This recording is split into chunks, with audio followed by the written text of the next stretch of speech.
Welcome, everybody, to another edition of the Inside ND Sports Podcast. I'm Tyler James, and I'm joined once again by the one and only Eric Hansen. Together, we cover Notre Dame football, recruiting, and more for InsideNDSports.com on the Rivals Network. The Inside ND Sports Podcast is presented by Dead Soxy, makers of the best premium socks I've ever owned. And Dead Soxy has another deal for our Inside ND Sports Podcast listeners. If you want to grab some free team color socks for yourself or check some holiday gifts off your list, this week, our friends over at Dead Soxy are doing a buy one, get one free sale on sock bundles. That means if you buy an 8-pair bundle of any of their premium dress socks, casual socks, or no-show socks, you get a second 8-pair bundle for free. Since you only get one BOGO purchase, you can game the system by completing separate transactions for each BOGO bundle you want. So if you have a whole family of fans, game the system with multiple transactions to cover everyone. Dead Soxy even has other team color options for your pesky in-laws who maybe don't share your allegiances. Head to deadsoxy.com and use code LUCKY at checkout, and you have yourself a free bundle of your favorite new socks to match your purchase. As always, stay Soxy. Notre Dame buried Boston College in the snow on Saturday and is getting ready for a top 15 matchup at USC. The Irish will be tasked with slowing down the red-hot offense of the Trojans and will certainly need some help from their own offense in doing so. For this week's podcast, we're bringing back a repeat guest, our first repeat guest of the season. Our listeners loved hearing from former Notre Dame offensive lineman Bob Morton so much that we couldn't help but ask him to come back to the show. Bob, thanks for joining us once again. Hey, Tyler, Eric, good to be back. I had no idea I was the first repeat guest. That's fantastic. I'm so excited. And we got lots of compliments. In fact, I had one guy said that I should listen to you more. No kid. Well, listen, I mean, that guy may not have heard what I said about Quentin Nelson all those years ago, Eric. You've scrubbed the database from that. But needless to say, I think I told you earlier, like, this has been a year of good takes from good old Bob Morton. I've had some bad ones, but this year's been pretty good. So yeah, listen away while they're on point like they are. Yeah, well, you can put a repeat podcast guest on your resume the next time you freshen it up. So it's already done. I mean, I just did it. All right. Let's start with the Boston College game. I guess just first, like, is there anything better than snow football? I mean, yes. I mean, like, I'll be honest with you, like 65 degrees Texan. is definitely better. I mean, Come on. Listen, like, you got to understand something, right? Like, we're really tough guys, but we're also really sensitive. And so when someone hits you in the small of the back and it's 25 degrees out, like, I mean, there's a part of your soul that meets Jesus, right? Like there was definitely some fighting between teammates after celebrations in the game. But listen, from the warmth of my own living room, yeah, nothing better than seeing the third quarter go from what looked like a beautiful November day to just a snowpocalypse on the field. Yeah, it was beautiful, but it was really cold. And then the snow came. And then if you were out in the stands, which I wasn't, thankfully, it was pretty brutal, but it was a lot of fun to watch. So what was your takeaway maybe from the Boston College game, your main takeaway from that 44-0 victory? Yeah, I think the biggest thing for me was we had an answer for cover zero. Watching that second half of that Navy game, I understand that, they have a pretty stout run defense, but they threw that everybody at the line of scrimmage and got in, Drew Pyne's face so quickly. And we had long developing routes that didn't come open that we looked ill prepared for a cover zero look. And so I was really interested to see what we were going to do in case Boston College, which we knew they would, was going to bring that. Lo and behold, as he's done several times with a full week's of prep, Coach Reese really did a great job of moving the pocket some, getting Drew out to the tackles where he could have better angles on quick throws, had a lot of those quick throws early to the outside to set the tone and the pace of things and really let the rest of the game come to him. And he caught Boston College enough times that the game was over really before they could put another cover zero look in to get in 10's face. So that was the biggest thing that I was looking for going in. And on the offensive side, the answer was there. Defensively, all I can say is, Benjamin Morrison, right? Like that's all I have to say in terms of what I saw coming out of that game. I want to piggyback off of Morrison. Did you have a freshman when during your career at Name? Was there a freshman who really stood out? You're like, wow, this kid, is he actually a freshman? Why, like Benjamin Morrison does not play like a freshman anyway. I'm sure. I was curious if there's anyone you would compare from your career at Notre Dame as having a really standout freshman season like that, and really sort of like, okay, this kid's like sort of playing beyond his years right now. Yeah, it's kind of crazy to think, of somebody in that position, that cornerback position. I mean, the best I saw to ever do it was Shane Walton, and I was the freshman watching him as a senior do that, and he was so young in his football career, having transitioned over from soccer. But I'll say this: the one freshman that showed up that I just knew like there was something different about. There were two of them. One is John Carlson, the tight end, and one was Darius Walker. The way, John Carlson just brought a work ethic that you just don't see out of high schoolers very often. And you knew that we were going to utilize him over the next several years, which we, of course, did. But then, Darius Walker came in, and every recruiting class has a player that's, got a lot of hype behind him, and D-Walk did. But the way he carried himself, the way he ran, he had just a smoothness about what he did that we knew it was just a matter of time before he was going to see the field. And, with coaches that didn't play, freshmen early, Coach Willingham did not do that very often. We got him on the field as quick as we could. Okay, I got two asides before I ask my question. One is, do you work with Darius Walker now? I do. He may listen to this, you know what I mean? So a little props to D-Walk. But so Darius works in development with us. His region is out on the West Coast, where he and his family have kind of planted their roots around LA. So he'll be at this game. I'm almost sure of it. I'll just be watching from my living room again. Okay, and then my second weird tangent question before I get into my main thing was, I was looking over your recruiting class, and I know you guys had a Marcus Freeman in your recruiting class, and then Marcus Freeman took a recruiting visit to Notre Dame during your time there. I think he was in the class behind your Marcus Freeman. Do you remember him at all visiting? Do you remember that at all? So I don't remember Coach Freeman visiting. I believe he was 08 where I was 06. I had the redshirt year, so we might have been offset a year. I think he was on the Ohio State team that we would have played in the Fiesta Bowl, where we were trying to block AJ Hawk, who was making every other play that we could start. So I don't remember having met him. Truth be told, I mean they didn't. I wasn't fun enough for them to let a whole lot of recruits hang out with me. So I was just the one that would meet the parents, and then the players would go hang out with other players. And so that was kind of my role, and I fit that really well at the time. Okay, so here's my question. USC, your first 4 years on campus, those games weren't even close.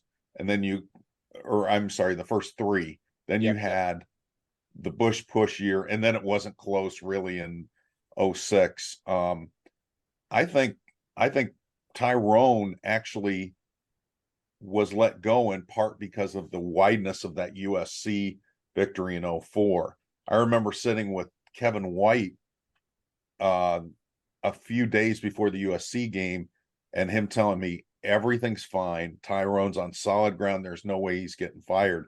And then the decision was made above his head. But so I want to ask you about memories of USC series. I guess there wouldn't be a lot of great ones other than the Bush push game. Well, I mean, I'd flip it around and say that's the one memory that I'd rather not talk about. You know what I mean? Like, but like memories about USC are interesting, right? Like I've got a lot of respect for the guys that I played there. There was a guy that played the same year as I did, nose tackle Cedric Ellis.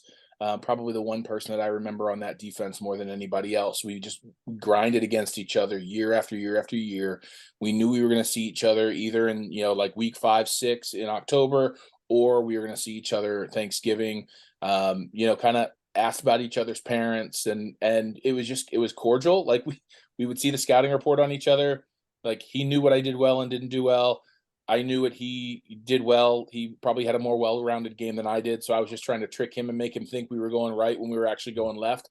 But those were the battles that I think I liked the most, right? Like I loved going against that competition. I would say whenever I played good competition, sometimes I underperformed. Whenever I played great competition, I always had statistically my best games. And so I always felt like, Cedric and I were gonna kind of go to war together. The Bush Push game was interesting. Just a few weeks earlier, I'd hurt my ankle and my knee, and so I was in a rotation, kind of moving from center to left guard. I wasn't playing right guard because of the angles that my ankles were at, and it didn't work very well for me. And was snapping a ball on a series, and all of a sudden I looked at my hand as I was placing it on the ball, and my ring finger was bent over my pinky finger, and I couldn't grab the ball. And so I literally held my hand up towards the sideline. They didn't even call timeout. John Sullivan ran on the field. I ran off. They reset the finger, everything like that. And I was just kind of in a weird left guard rotation the rest of the game. But the one memory I have, again, I didn't hang out with players because I wasn't super cool, wasn't a trash talker. But I had my one really good trash talking moment with Frosty Rucker at USC that game. And he made a comment about all the freckles that are on my skin. And I may have insinuated that that his mom was really good at counting all of them the night before. And it was such this really really polite Southern Baptist left guard saying it to Frosty Rucker that all the defensive linemen and linebackers from USC dapped me up, and it was hysterical in the timeout because I just came back with something really fast. That is awesome. Yeah, that's great. Speaking of sort of USC and the end of the season, I mean, Notre Dame always plays out in California the weekend of Thanksgiving. What is that process like? I mean, I think you sort of get used to it by the end of your career, but what is that like, sort of spending Thanksgiving with your teammates and then traveling out to California, and then sometimes it could be a pretty big game there at the end of the season as well? Yeah, it's definitely different. It's something that I think they do a pretty good job of preparing us for. I don't know what this team, looks like traveling wise, but we would always travel on Thanksgiving, right? We'd get up, we'd maybe have some kind of walkthrough in the morning. We'd assemble, we would have a semi-formal or team issued gear, kind of early dinner. We'd hop on the flight and we'd head out to California. We'd have all of Friday there, all of Saturday, and play in a night game, whether it was at Stanford or USC. I think it's one of the things that, so long as a player coming in, what you're getting into, it's something you can get really excited about. It's weird, right? If you've grown up in a family like I have, that's always visiting family and extended family for Thanksgiving, to not do that. My parents never made it out to California for one of those Thanksgiving Day games. And so, yeah, but you've got the bonded brothers, right, that you're there with, and it's the last regular season game. And so it's kind of a culmination of everything you've worked for. So you're really laser focused and locked in. Okay, well, let's get in your wheelhouse and let's talk a little bit about Notre Dame's offensive line in this game. USC has a lot of sacks, not as many as Notre Dame does, but they have a lot. Early in the season, they were a little bit higher. They force a lot of turnovers. How do you see this matchup going with Notre Dame's offensive line and USC's front? Yeah, I think whenever you go good on good, like strength on strength, and I think our offensive line has really shown to be the strength of our offense that we assumed it was going to be. They've really, really gelled into a fine unit. When you go good on good, I feel like this team has responded really well. I mean, to see the games that we've not performed in, it's usually when there's an expectation that we should roll, and all of a sudden the game gets close and we get behind and we make one mistake and it costs us the game right towards the end. But when it's been good on good, like this team has shown out. You look at Clemson, where that defensive line was, kind of vaunted as they were coming into our game, and they were silenced, they were bullied, and they were beat up. And so I don't think there's a defensive line or a front seven in the country that can go man to man against our offensive line and walk out without being kind of bloodied and bruised. And so I feel really good about that. The pressure on the quarterback is going to be interesting. I don't know too much about their defensive system, but it really depends on how they get their pressure. That worries me. If it's going to be, down lineman pressure, I actually feel like our offensive line will handle that relatively well. I think that I've really been happy with how the pass protection has evolved. If they are getting pressure from different looks, different linebackers, and bringing, kind of the exotic pressure, I would say I have a little bit of concern, right? I don't know that our offense is structured to really have the hot routes that the Charlie Weiss offense really grew to maturity in allowed, right? So if you blitzed against Charlie Weiss, we were going to get 7 yards no matter what. And so the only time it made sense to blitz is when it was, 3rd and 10 or longer, because we were going to get the ball in an open field on a quick route from a 6'4" quarterback to probably a 6'3" or 4 receiver, and it just worked all the time. If they're getting different blitz pressures and we don't get the ball out quickly, then we get into space where I don't feel super comfortable with how our offense is set up. We're going to be running into the teeth of more than we can block, and then our pass game is going to be a little bit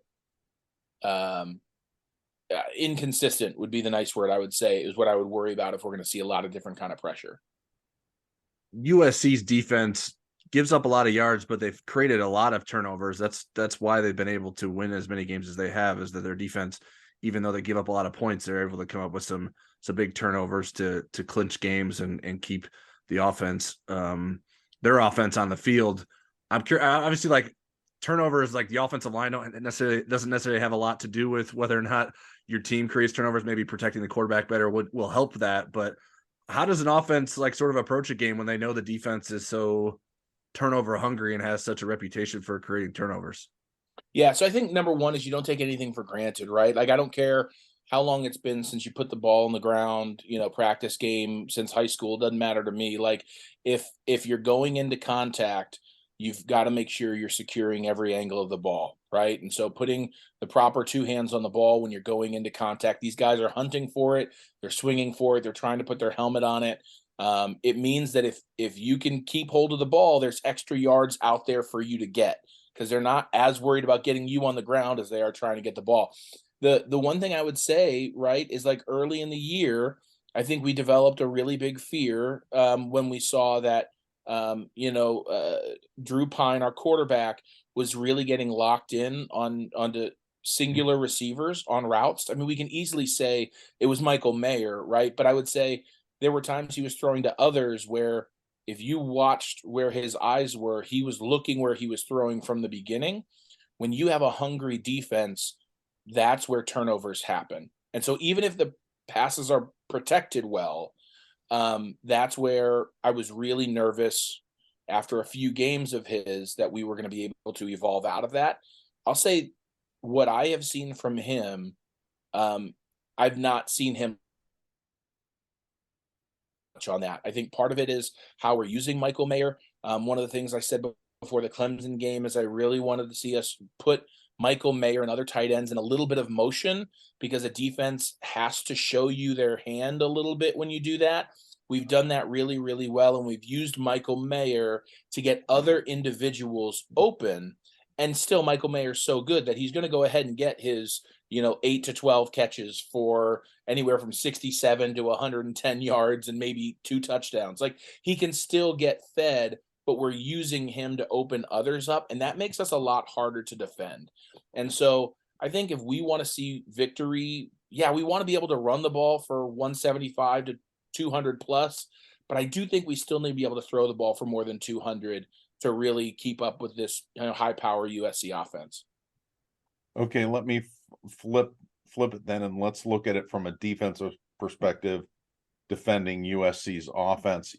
Sometimes I can go back without having to watch a game and just look at the statistics and kind of see what a team did. Oregon State, I can't figure out how they made that so close, because USC ran the ball. Caleb Williams had an awful day, but he didn't throw any picks. Oregon State threw 4 picks and came within 3 points of beating them.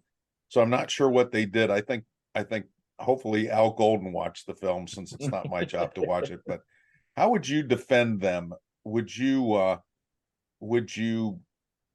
try to get them in third and longs and then bring pressure, or because their running game, even without Dye, isn't horrible. I mean, Barlow and Jones had pretty good days against UCLA. So what would you do?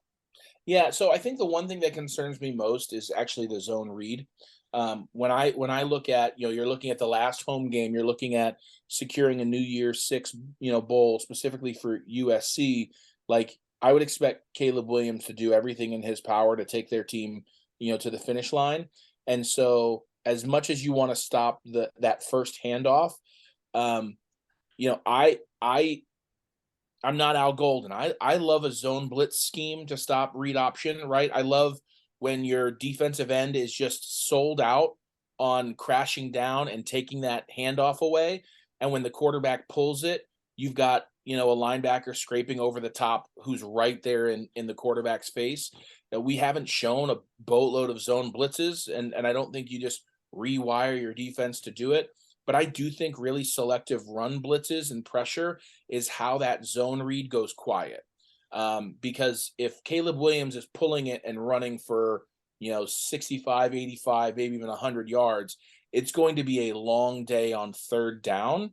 And that's when we struggle. When we can't flip the field, when we can't play our type of ball control game, that's where it feels a little less comfortable to be Irish.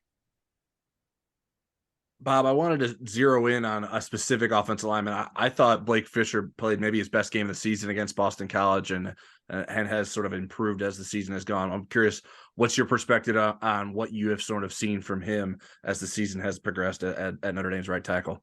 Yeah, listen, it's the worst and the best place to be, right? You're opposite from, notably one of the best offensive linemen in the country, whose name's being talked about all the time, and you're, four positions away.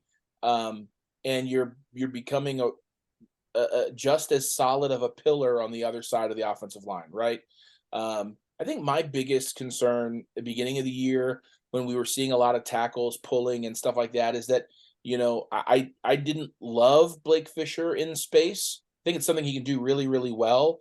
But just with the offense and the way we were playing at the beginning of the year, I didn't love it.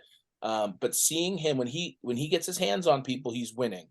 And that's all you need from your tackles is I can't tell you how many times you can get a plus grade on your grade sheet by blocking the wrong guy, so long as you were decisive and you did it early, because your running back can then block somebody.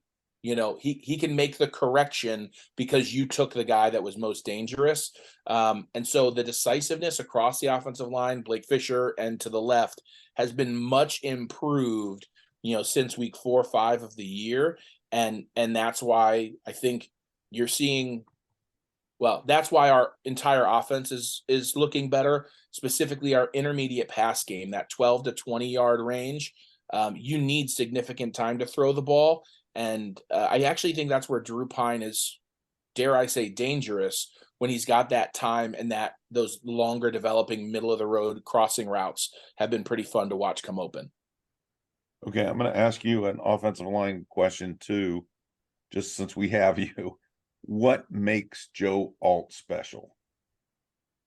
I think that I played one game of tackle my entire college career, and I had finished and I'd moved on to the Hula Bowl in Honolulu, Hawaii, and they had 3 centers, 4 guards, 3 tackles, and I wasn't looking to play football after this game, and I told the coach, just put me at tackle, we'll have 2 lines, we'll rotate.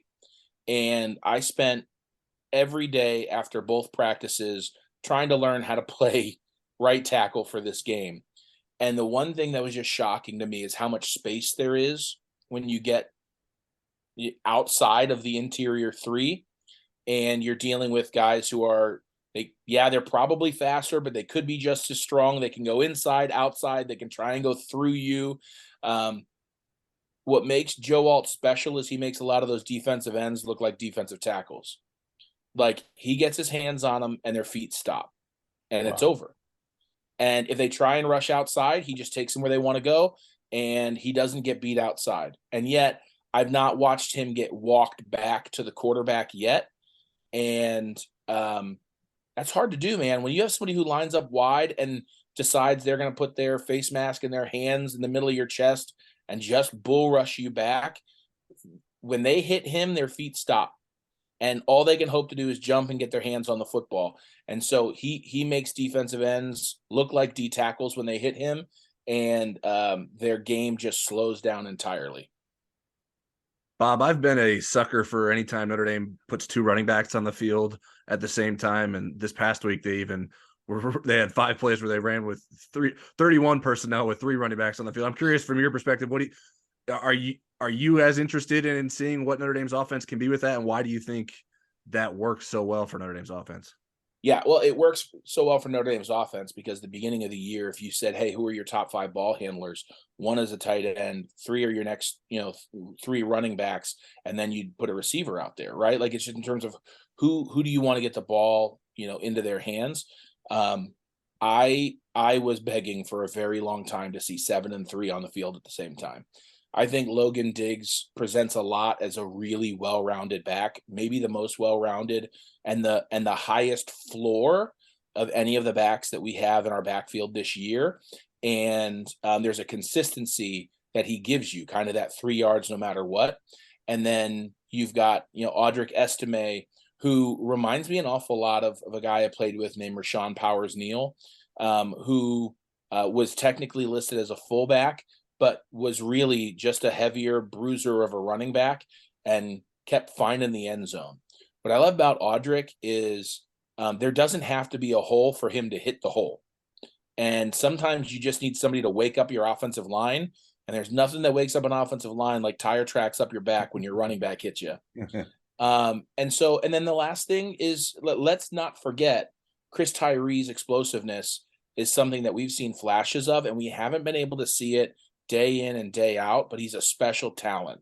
And so finding creative ways to get 3 running backs involved, 1 might be running up the middle, 1's a sweep off the right, 1's a jet sweep or a screen out to Tyree, like finding ways to get all these guys involved when they're all on the field, you don't know what to prepare for.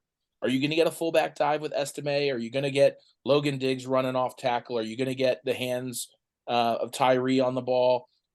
You can't set yourself for any one thing. It takes away tendencies.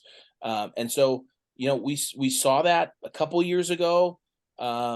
Michigan was running a really creative running offense without a lot of outside weapons.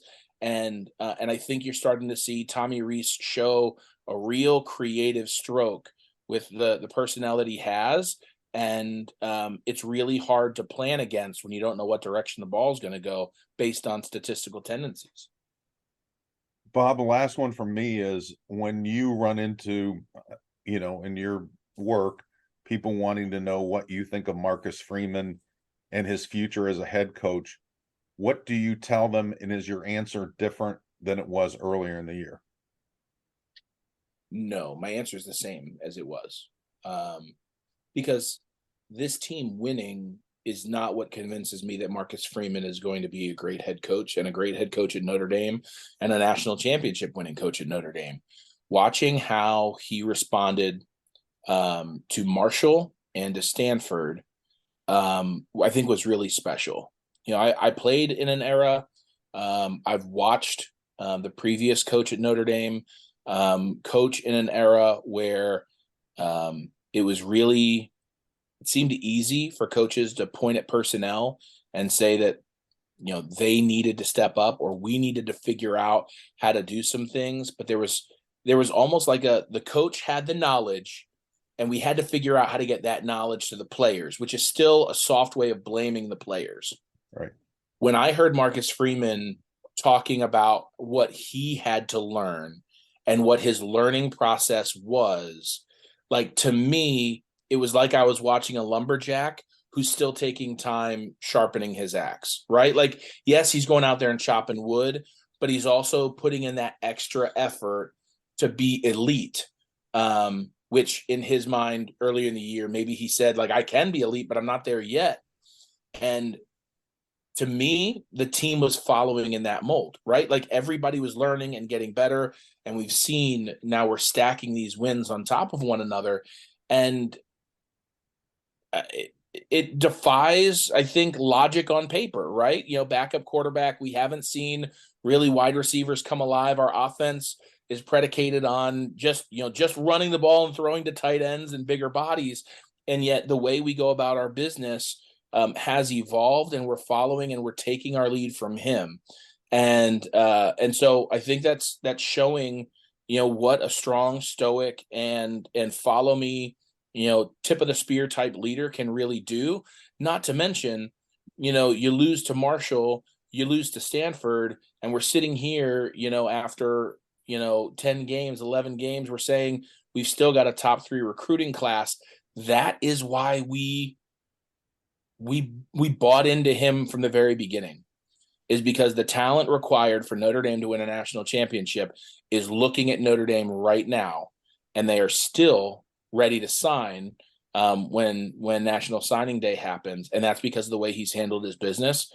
I could not be more proud to be a Fighting Irish football alum, to work at Notre Dame now, to even just buy pins and jackets that I wear, be affiliated with this program and this coach. And to be on our podcast. To be on twice. Let's go. Well, all right, Bob, that's all we have for you. We really appreciate you taking time to talk to us and joining us twice, like we mentioned, and to have a happy and healthy Thanksgiving with your family this week. Are you guys heading out to California for the game? Tyler is. I will be out there. All right. Well, listen, happy Thanksgiving to you both. Beginnings of a wonderful holiday season, but travel safe out there to good old Southern Cal and help us come back with a win, man. As a reminder, the Inside ND Sports podcast is presented by Dead Soxy, maker of the best dress socks you'll ever wear. And if you're like me, fighting the crowds, looking for deals for holiday gifts is something I try to avoid. What's the alternative? Check out what our friends at Dead Soxy have going this week. It's their buy one, get one free sale on sock bundles. Here's how it works. You buy an 8-pair bundle of any of their premium dress socks, casual socks, or no-show socks, and you get a second 8-pair bundle free. Now, the catch is you can only get buy one, get one free per purchase, but we'll give you a cheat code here. You can just do a separate transaction and get another buy one, get one free bundle if you want. So stock up and save on socks for the whole family. Just use the promo code LUCKY, that's LUCKY, at checkout and get yourself a free bundle of your favorite socks. Remember, all of Dead Soxy socks come with the patented technology with a no-slip guarantee, made from bamboo for that premium luxury feel. If you want to check out the navy and gold collection, which syncs up with your favorite team, click on the collections tab and select team colorways from the drop-down menu. Use promo code LUCKY. That's deadsoxy.com, promo code LUCKY. All right, now it's time for questions. Our question segment is powered by Acre Pro Midwest Farm Group. When it comes to land sales, it pays to have experts in your corner. Acre Pro Midwest Farm Group are your local farmland specialists. With decades of experience in Indiana agriculture, no one knows the market better. Whether you're doing a 1031 exchange or simply buying and selling farmland, your local Acre Pro agent will walk the land with you and ensure the deal is done right. Visit acrepro.com or call 765-587-3185 and talk to your local land expert today. Again, 765-587-3185. You can submit questions to us on Twitter or the Insider Lounge message board before every podcast. I'm at TJamesND and Eric's at eHansenND. First one we have is from SJB75 on the Insider Lounge. I watched Caleb Williams torch UCLA with over 500 passing yards. Chip Kelly described Caleb Williams as the best college football quarterback he has ever seen. Is there more pressure on Al Golden to slow this kid down, or on Tommy Rees to keep him off the field as much as possible by controlling the football with time-consuming drives?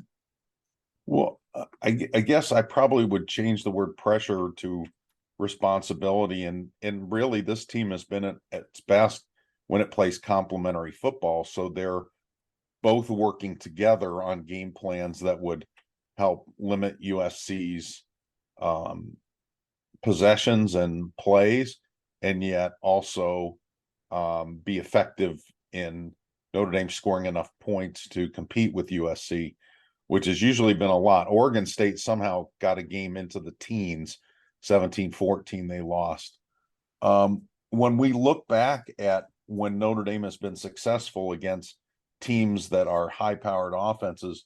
Ohio State, up until the fourth quarter, that was going good, but Notre Dame only ended up with 48 plays. The average is about 65 in a game, and Ohio State ended up with 69. But you look at the other games, North Carolina 85-60 in plays, BYU 73-46, Syracuse 75-61. Clemson was pretty even, but that was a different game where Notre Dame didn't need to play ball control because Clemson didn't have a high-powered passing attack. You look at the game, a game they lost, Stanford ran 81 plays. UCLA allowed USC to have 14 possessions and 81 plays. If those are the numbers that come out of this game, Notre Dame doesn't have a chance. So each side has to do its due diligence to keep those numbers down. Yeah, I try to tackle the question from the pressure aspect. And I mean, so to me, when I think about pressure, I think it comes from expectations, right? I mean, that's how I sort of interpret it. And so from my perspective, Caleb Williams is supposed to play great. So if he does against Notre Dame, I don't know that would necessarily be surprising to anyone. So that, in my opinion, makes the pressure lower on Al Golden. He has the more difficult task, certainly, but I think the pressure would be lower on him. The pressure would then be higher on Tommy Rees because this is a USC defense that could be moved around and scored on. And then if Notre Dame doesn't do that, it reflects poorly on Rees and the Irish and really hurts Notre Dame's chances in winning the game. So that's how I would sort of handle the pressure equation. Like, I don't know, like, what does that impact those guys in any way? Like, do they feel more pressure based on the opponent on that? I don't really know. I mean, they would probably never admit to that, but whether or not they actually do or not, I'm not necessarily certain either. But the offense certainly needs to hold up its end of the bargain because the task is going to be that much harder for Notre Dame's defense. Next question is from Marie Biafore at Biafore_Marie. How do you think Notre Dame will defend Caleb Williams this weekend? Do you think they will have someone spy the quarterback a large amount of the time? If so, who would be the most likely candidate? Well, that's why I asked the question of Bob Morton, because I wanted a better answer than I had, because I was scratching my head. As far as spying, I mean, I always think Marist is probably the best guy to do that. Now, it was interesting because Marcus Freeman brought up the concept of spying and not wanting to do that. Maybe he's trying to trick USC, but it didn't sound like that was something that he wanted to be part of the game plan when they played Caleb Williams. So I don't know that we're necessarily going to see that. I like Bob Morton's thoughts of run blitzes and zone blitzes because you're going to have to do something a little bit different. They're not, I think without Travis Dye, they're not as potent in their run game. I mean, Barlow, Austin Jones and Darwin Barlow are decent backs. They're not some of the better backs that Notre Dame has faced this year. So, I mean, Caleb Williams is so different. I'm gonna defer to the answer that I stole from Bob Morton.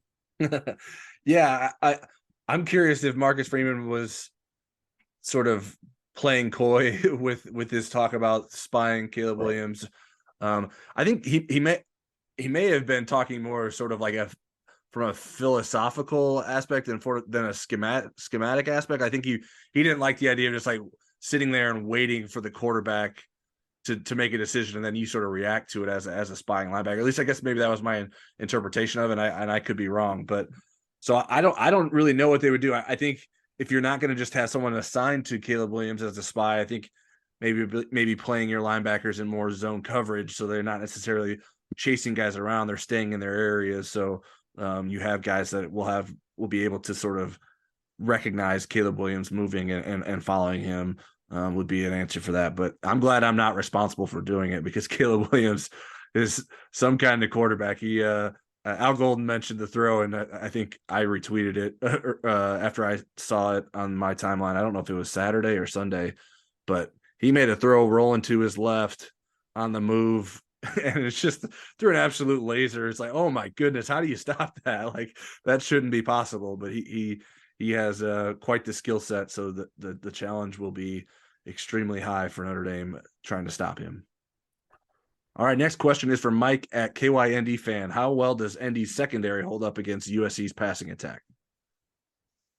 Well, I think having Brandon Joseph back is a big deal, because I think he's really going to be helpful in over the top coverage on some. The problem with the USC is it didn't show up so much in the UCLA game. Jordan Addison really dominated, but they have a lot of really good receivers.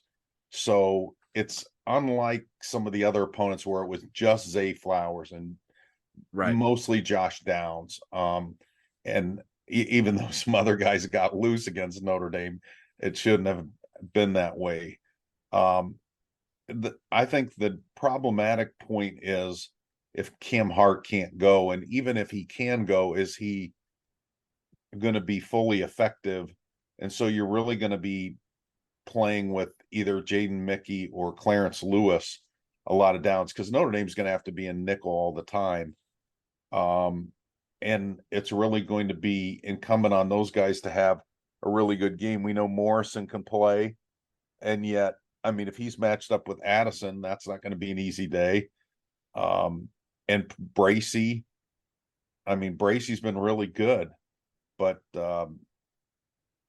I think that Notre Dame's safety play has been really improving, and I think that's maybe one place where you can feel a little bit better than maybe earlier in the year. And certainly the safety blitzes are better.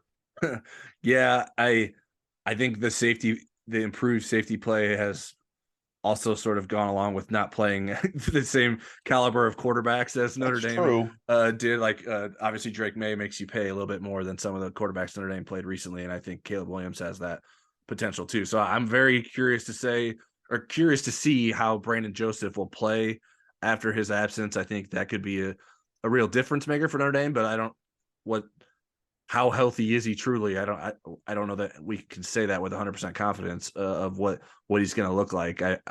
The Cam Hart absence would be very concerning to me. I think there's just so many receivers that can hurt you on USC's defense that you can't just rely on just Benjamin Morrison and Tariq Bracey.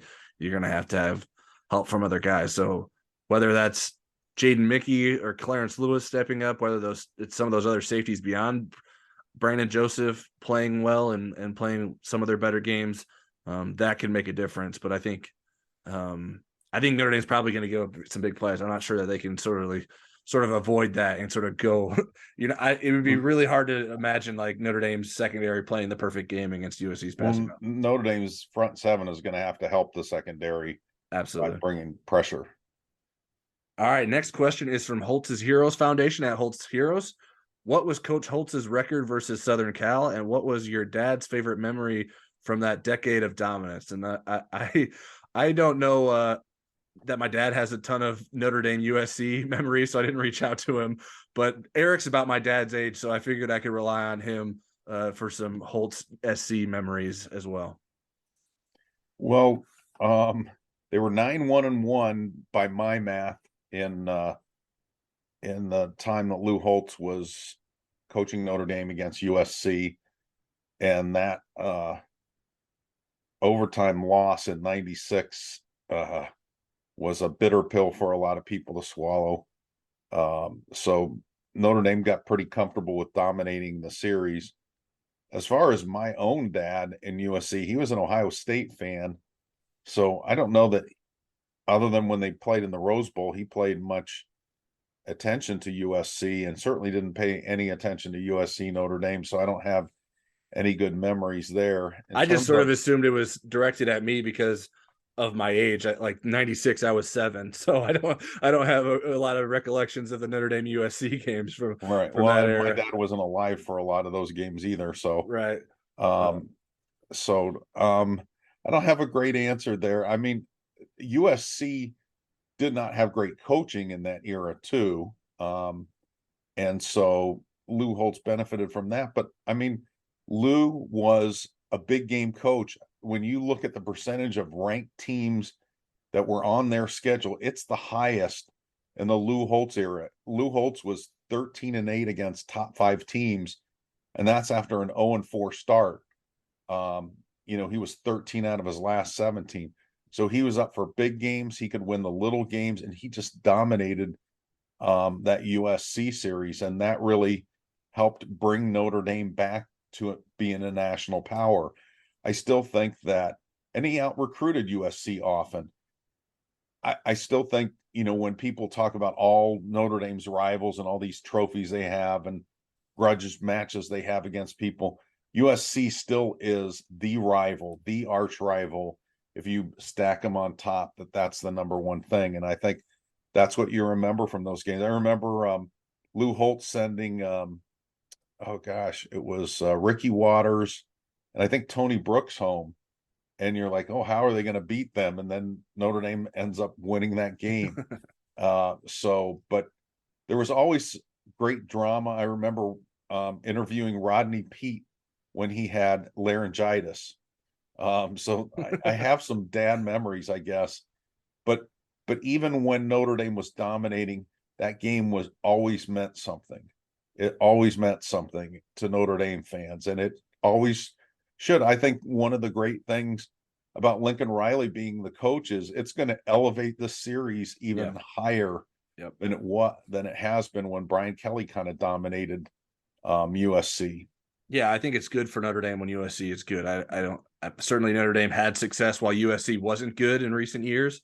But I think in the grand scheme of things, I do think it helps Notre Dame to have that marquee game on the schedule. And I don't, because they schedule so far in advance, it's hard to say that impacts how Notre Dame would schedule, because but the games that they're scheduling now, you have no idea what USC is going to be between now and then. But I think you would think you could be less worried about having to get other marquee games when you have USC on the schedule every year. And what are your thoughts on calling them Southern Cal, which I know some folks, especially particularly from USC, don't seem to like that moniker?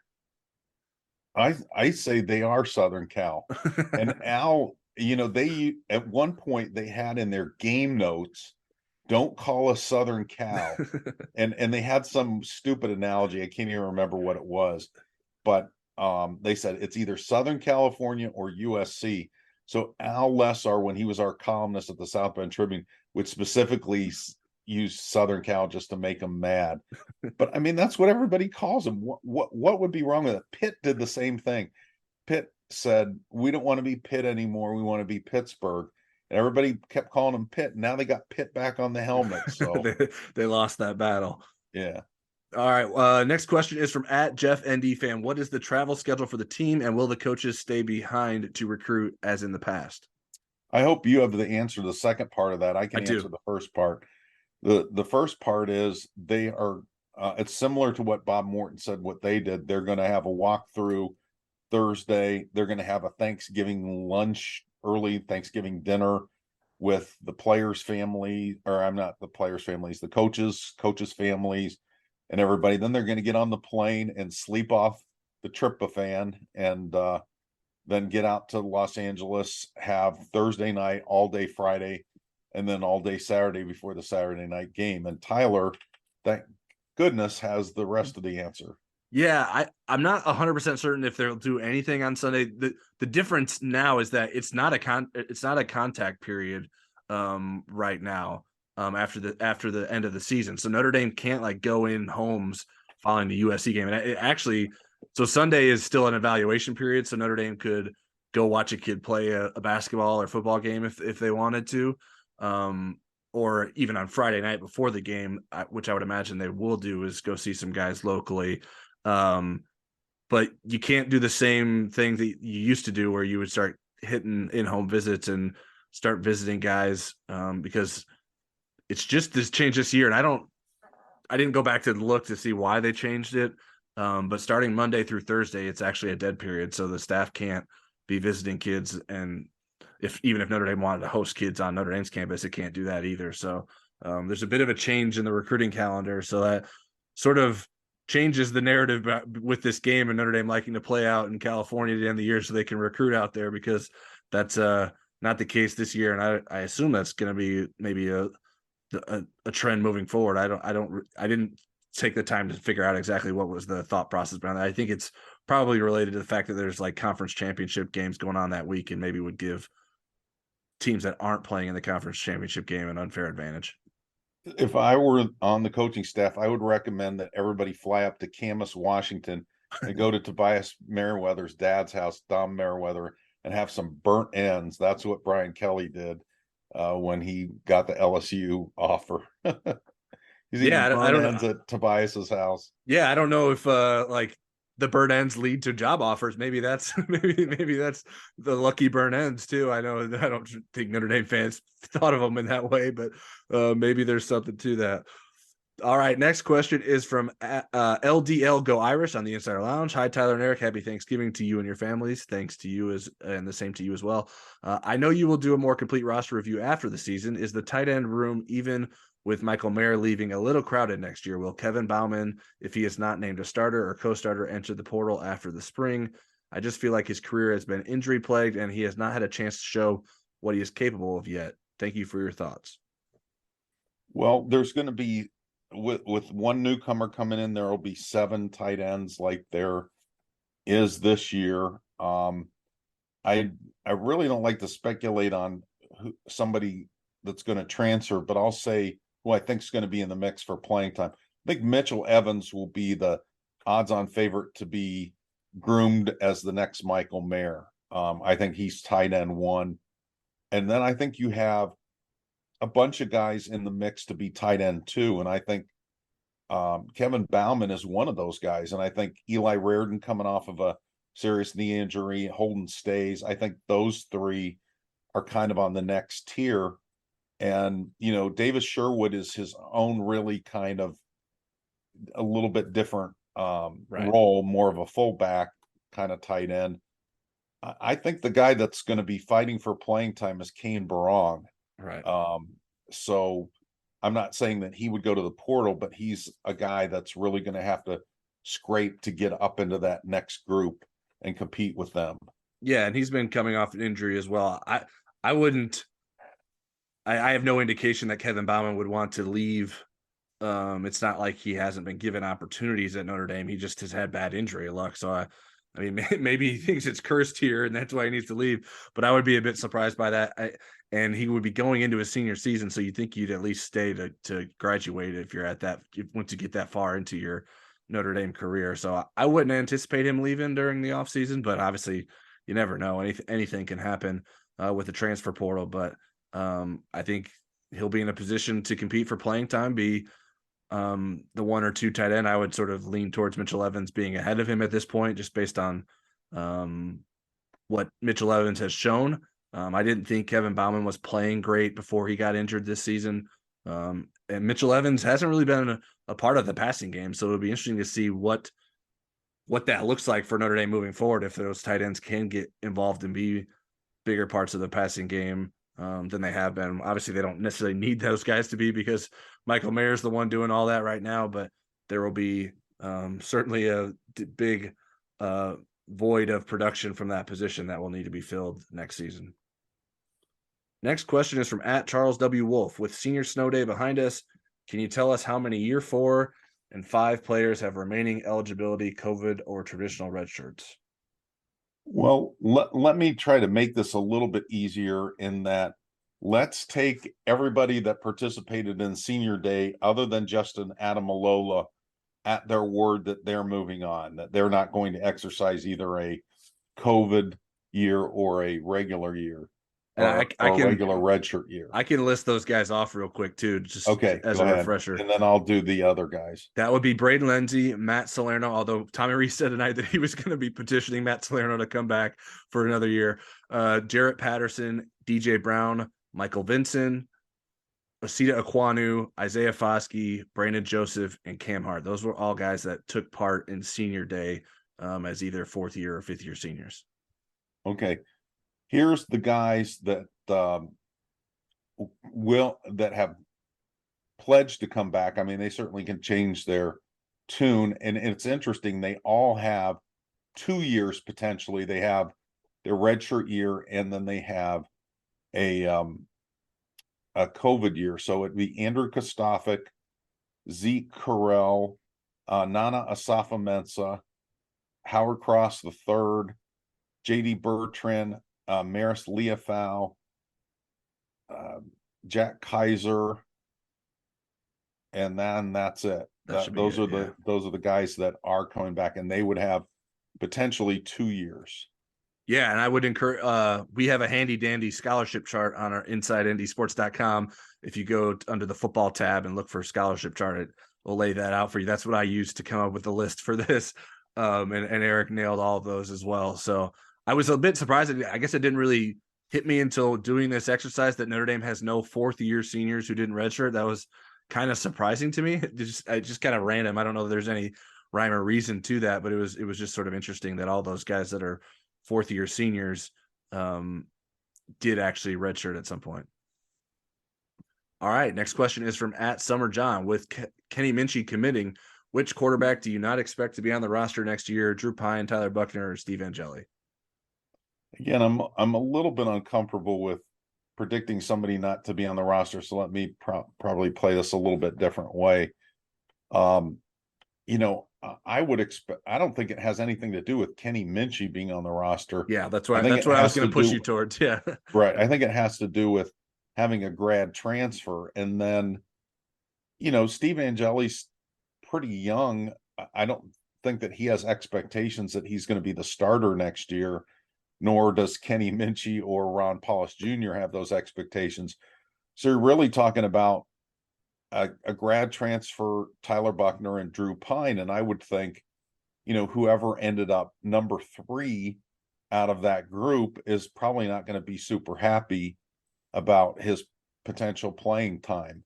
I think whoever's number 2 knows that they're one play away from getting in, but whoever's number 3, they probably have a decision to make, and it just depends on how much they want the Notre Dame degree. They're not in all the same spaces, but I think you go through spring practice and you see how that works out. And again, somebody may get hurt in spring practice and that eliminates them. And then maybe you don't have anybody that wants to leave the roster.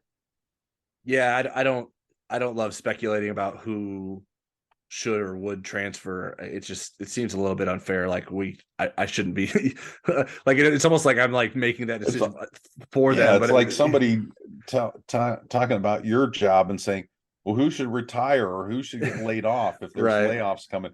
Well, these are the people we think that should get laid off. Yeah, I mean, we can talk about like, hey, this guy is clearly not playing, and I don't see a path to playing time. Whether or not he wants to stay and stick it out, that's not up to us to decide. And so who's to say whether or not they stick around and just see through their career, or they want to go play somewhere else? But I mean, obviously, in the quarterback room, Drew Pyne is the one that's closest to graduation. So I don't have any indication that any of those guys would want to get out of here prior to graduating. I think that's important to all those guys. So if you made me pick one, that would be the answer. But I don't know that any of those things have been solved yet. I think everyone will probably be here and competing for the starting spot in the spring, and it's going to be all hands on deck for that. And Kenny Minchey plans to enroll early, so he'll be here for that as well. Next question is from Rico Benes at Mike EB95. Which position group outside of quarterback is most in need of a grad transfer this offseason?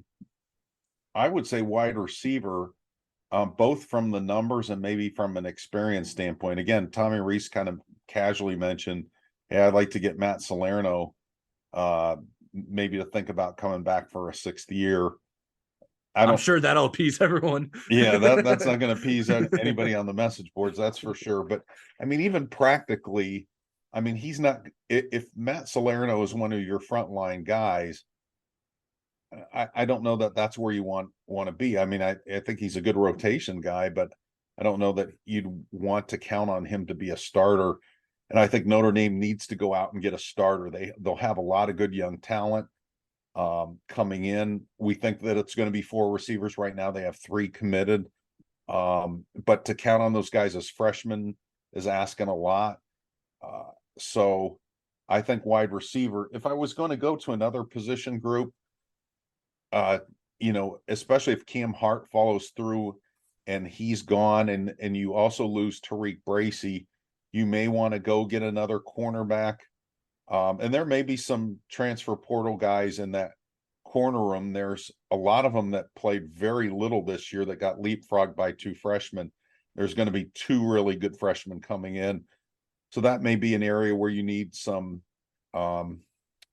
experience, and maybe if you could get an elite edge player to compete with maybe Jordan Botelho, if Justin Adamolola's not coming back, maybe a defensive end. Those are the ones that I would think would make some sense. Yeah, that's where the list starts for me. If Justin Adamola does not come back, to me, Viper defensive end is the number one priority. Now, maybe that's me being too much of a Jordan Botelho skeptic, but even if Jordan Botelho plays well, I don't know that you have a 1B behind him necessarily going into You next have a season. lot of interesting possibilities, but they're awfully young, like Josh Burnham and those guys. So that would be a priority for me. But if Justin Adamola comes back, then that obviously goes down the list. And then the next on the list, in my opinion, is wide receiver. I think you could certainly get by without a wide receiver transfer. I don't think that Notre Dame should, because I think that Notre Dame does have some capable starters that I think as long as they continue to progress, you would have a decent wide receiver room and hopefully improved from this past season. But I still would like to see Notre Dame go out and get a receiver and get someone that could start there. So either of those positions would be fine by me. And that would sort of be how I would handicap those odds there. Next question is from Bert Leonard at Bert2834. Let's say the season ends with a win over USC. Which season would be better, 9-3 like that, or 9-3 with losses to USC, Clemson, and Ohio State? 9-3 like that. Yeah. And Bob Morton kind of addressed this earlier. You see, if they had lost to the three big ones, you'd say, well, do they have the talent? Do they have the coaching? Can they ever win these big games? They have a chance to beat two top 5 teams in 1 year. I mean, it took Notre Dame over a decade to get 2 top 5 wins, with Clemson in 2020, and then the one before that was, I can't even remember when it was, but it was over a 15-year period. They only got 2 top 5 wins. So that shows that you're going in the right direction. And easy answer for me, having wins over Clemson and USC. Yeah, I agree with you. Also, I think we were talking with Bob about that before we started recording. So if anyone's like, Bob Morton didn't say anything about that, okay, that might have been the case. I don't think we were betraying Bob's confidence or anything, but just if anyone raised an eyebrow at that, I didn't realize we weren't on the area. We had a great conversation before, and Tyler goes, save it for the podcast. Yeah. He came in firing with all kinds of opinions and thoughts. So I was like, hold on, we're not ready. And we talked afterwards too. But anyways, I don't think it's very close. The hypothetical 9-3 season with and maybe not hypothetical if you go ahead and beat USC this weekend, that would be the preferred version than losing to those top programs. It just shows what's possible for this program, and it shows signs of growth. Obviously, you have to get rid of the inexcusable losses, but I think that is easier to do than sort of finding ways to beat those top teams. I mean, sort of as we saw with Brian Kelly's tenure as a good coach, but just couldn't get over that hump. And whereas Marcus Freeman was able to already do that against Clemson, and we'll see if he can get another feather in his cap with a win over USC to end the regular season. All right, next question is from at Henry Bede. Your first reaction when you saw the Drew Pyne, Kenny Minchey photo was blank. Kenny's tall. I was curious if you knew what photo he was referencing, and I assumed that that was what he was sort of getting at. I didn't have my first reaction was like, I should retweet this. It wasn't like, wow, look at the difference between those two in height. Like, I guess that's because I've stood next to Drew Pyne, so I know how tall he isn't. Obviously, I hadn't seen Kenny Minchey in person before. So it was reassuring to know that his height is legit, but I think we had heard and we're pretty confident that 6'2.5" was the height that he had been measured at before I had seen the photo. So I don't know exactly what Drew Pyne's height is. There was someone on Twitter, I think, responding to this question, like, ND Media has not been transparent about Drew Pyne's height. I was like, I don't know. I think we've been pretty, like, maybe we don't. I mean, I'm not writing in my story 5'9" Drew Pyne because I don't know what his actual height is. I could only go off of what they give us, but anytime we talk about it conversationally, say, yeah, I don't know that he's 5'11.5", where he's listed at. So I think that's just sort of I don't know. It was a bit I was unaware of this sort of perspective that we're like hiding how tall Drew Pyne isn't. That was kind of sort of out of left field from my perspective. Doug Flutie was 5'9". He won a Heisman. All right. Next question is from Baba Ganoush at PLACT_ITFDB. If Caleb Williams plays like he did last week while leading SC to a win, he'll likely clinch the Heisman. On another note, isn't it essential for Michael Mayer to have some Mackey moments to have a shot at the Mackey Award? Seems like Brock Bowers of Georgia is nominated for every offensive award. Well, I think Michael Mayer was nominated for them. He just has been eliminated from like the Biletnikoff and some of the others. And that's largely, I think the difference is Georgia's number 1 and Notre Dame is number 15 in the college football playoff rankings. And players that are comparable that play on teams in the championship hunt tend to get those awards. I think Michael Mayer has had incredible moments when you think about some of the catches he's gotten, some of the blocks that he's made, and all the records that he's broken. I think, the one that's realistic is the Mackey Award, which is for the tight ends. And that maybe comes down to less of the who's on the championship team. Maybe when you start splitting hairs, if there's a tie, it goes to Brock. But I think Michael Mayer has a chance to win that. And it just kind of goes with the territory. When Notre Dame was number 1 in 2012, Manti Te'o won about every award that you could win except for the Heisman, and he was second in that. Yeah. Which defensive players never get that high. So he was really overachieving in terms of the awards. I'm in agreement. I think I vote for the Biletnikoff, so I was aware of which options are out there. There's not a lot of SEC options at receiver. Jalen Hyatt at Tennessee, so I think some of that maybe comes to like, well, who else in the conference is one of the best pass catchers, and sort of Brock Bowers comes to that. And the Lombardi Award was another thing that Brock Bowers is a finalist for. And Georgia doesn't necessarily have like a star offensive lineman, so I think he's maybe getting some extra credit in that award, which the Lombardi Award is a weird award because it goes to offensive linemen, tight ends, defensive linemen, and inside linebackers, I think is like correct. So it's very wide reaching. I would be a bit surprised if he won either of those awards. I don't know that he's going to win the Biletnikoff or win the Lombardi Award. So whether or not he's already out on the Lombardi. I thought he was named a finalist, so they would have to have awarded the award. So maybe I'm wrong, but I don't. Regardless, I think it comes down to who wins the Mackey Award. I think that's what everyone's interested in. I think Mayer has a legit chance at that because that's what he's considered a great tight end for playing tight end, and I think that would have less like it's not as much about like how you impact your offense, like when you talk about some of those other awards. I think he's maybe a semi-finalist for the Walter Camp Player of the Year award. Michael Mayer, I think Brock Bowers is as well. But I doubt either of those guys win it either. So we'll see what happens with the Mackey Award. Michael Mayer was definitely snubbed from consideration last year, and we'll see if he gets his proper due. Certainly, having a big game on the road in a win against USC would help. That's a big spotlight game for Notre Dame and his last chance to really impact the voting populace with a big game in Los Angeles. All right, that's it for today's episode of the Inside Indy Sports Podcast. If you don't already, you can subscribe to us on Apple Podcasts, Spotify, Google Podcasts, and other popular podcast platforms.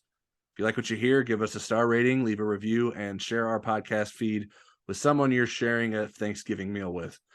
Check us out on YouTube if you're not subscribed to us there already. The Inside Indy Sports channel will have our Place Your Bets predictions for ND USC on Friday, and our Monday Night Live show will be recapping the game as well. And we'll be back for another podcast next week to put a bow on ND's regular season. Until then, stick with InsideNDSports.com for all your pregame and postgame coverage needs.